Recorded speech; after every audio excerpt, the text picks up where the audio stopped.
তারাপীঠ থেকে আমরা চলে গেলাম নলহাটি। নলহাটি হলো মায়ের সতীপীঠের আর এক পীঠের দর্শন। নলহাটিতে মায়ের যে গলার নলি সেটা পরা হয়েছিল, সেটা মায়ের যে বিগ্রহটা আছে সেখানে নিচে থাকে।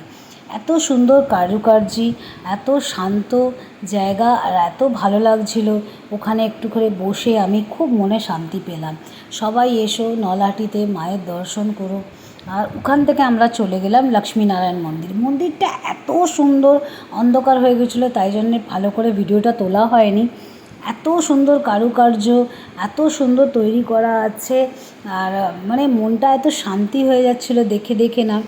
আর এই দেখুন একটা বড় শিবের মূর্তি বানানো আছে, গঙ্গা মানে এখনও কাজ চলছে। এখানে নানান ধরনের মানে কারুকার্য আছে সব দেবদেবতার। আর এখানে আমরা জগন্নাথ মন্দিরেও গেছিলাম, কিন্তু সেটা তোলা হয়নি। রাস্তায় দেখা হয়ে গেছিলো আমাদের বাব্বার মানে হনুমানজি দেখা হয়ে যাওয়ার পরে আমরা গেছিলাম আর এক জায়গায়। সেই জায়গাটার সামনেরটা ভিডিওটা তোলা হয়নি, কেন ভীষণ অন্ধকার হয়ে গেছিলো, কিচ্ছু দেখা যাচ্ছিল না।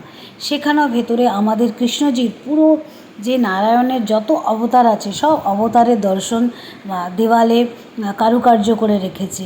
দেখিয়ে একটা একটা করে মানে পুরো যে আপনারা দেখতে পাবেন নরসিংহ, তারপরে বামন এর অবতার, পরশুরামের অবতার, রামের অবতার, মানে প্রত্যেকটা অবতারের সুন্দর সুন্দর দর্শিত আছে ওখানে। এত সুন্দর কৃষ্ণর লীলা, রাধাকৃষ্ণর লীলা, তারপরে পুতনা বধ, মানে আপনি দেখতে পাবেন এই গৌতম বুদ্ধ, কল্কি, সব কিছু এত সুন্দর কারুকার্য, মানে প্রত্যেকটা জিনিস বোঝা যাবে যে কে কীরকমভাবে কীভাবে আমাদের কৃষ্ণর লীলা খেলা হয়েছিল। এই যে শ্রী চৈতন্যদেবের সব কিছু আমি দেখে দেখে মুগ্ধ হয়ে যাচ্ছিলাম। এত মন করছিল মনে হচ্ছে ওখানেই থেকে যাই, কিন্তু ওখানে তো থাকলে হবে না, আমাদের তো আগের রাস্তাতে এগোতে হবে।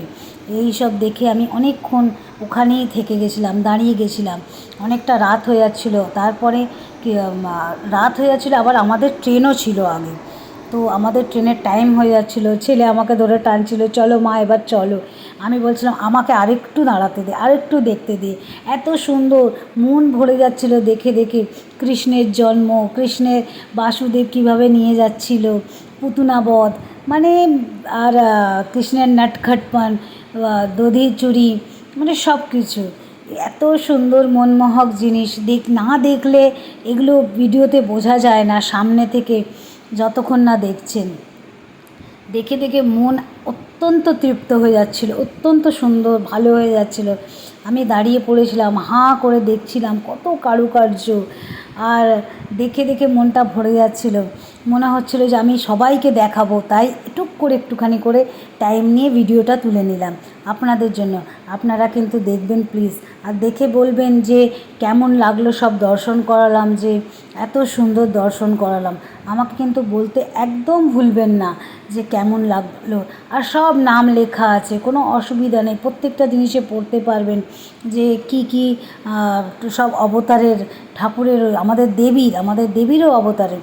সামনে থেকে একটা ছোট ফটো তুলে নিলাম, আর এরপরে আমি চলে গেলাম আমাদের স্টেশনে, কেন আমাদের ট্রেনের টাইম হয়ে যাচ্ছিলো। নেক্সট আমরা চলে যাব, এখান থেকে আমরা কোথায় যাব সেটা আমি পরে দেখাবো।